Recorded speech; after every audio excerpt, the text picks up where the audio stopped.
What up YouTube, Topaz Jace here, and I got a pretty good show lined up for you today, man. First we're going to jump into the news, then we're going to jump into this review for this Chedda Da Connect album, then we're going to jump into an article from downloadpass.com, but before then, listen to a brief instrumental from underground producer Epic Taste Media.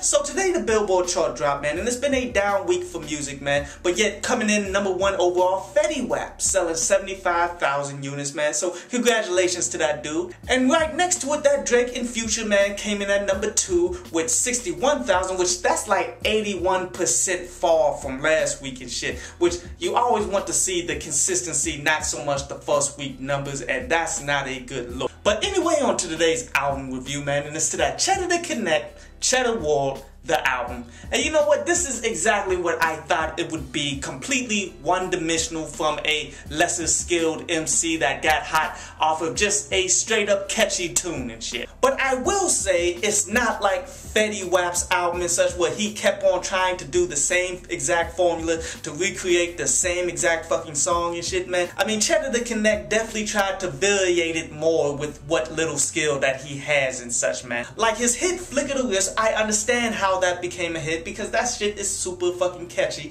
and then when people started throwing that shit behind funny memes and everything, it was fucking over. But then on top of that, man, he did the touchdown where all he did is just chop up his favorite part of that flick of the wrist and use that as a hook. And it had the same exact feel, man, but because of the quality production, man, it still worked. And really the only other track besides those that was kind of cool, man, was that Spanish. And you guys know, this guy, he's not very skilled, man, so what you kind of got to be expecting is him catching plays, because that's the thing that he says consistently. I mean, it's all pretty much just geared towards trap music all the way, and that kind of comes off unbelievable, because when you go back in the histories and shit of trap music, say T.I. and Young Jeezy, who created and paved the fucking way, the classic fucking material, not only would they have the hype upbeat track, they also consistently gave you the real about that shit. They always told you about the pain, the struggle and shit, and trying to come up and such in the game. You don't hear none of that on this fucking album, dude. I mean, it really comes off as a guy just saying, oh, the trap is so fucking amazing, I done came up so much,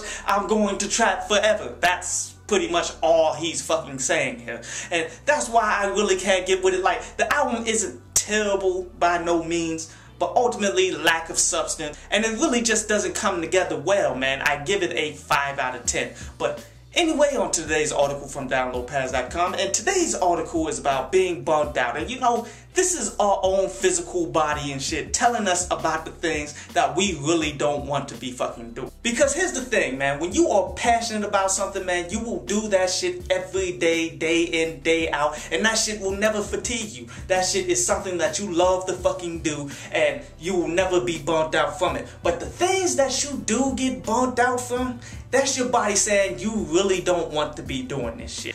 I mean, I've seen people get burnt out of some shit when they started making a lot of fucking money, so much so that they decide to just quit that shit, like, fuck it. So always keep in mind, if you're passionate about it, man, that flame is eternal and you'll never let that shit go. I hope you enjoyed the show. You can follow me at Twitter up there, and you can go to downloadpass.com, that's down there, to read today's article.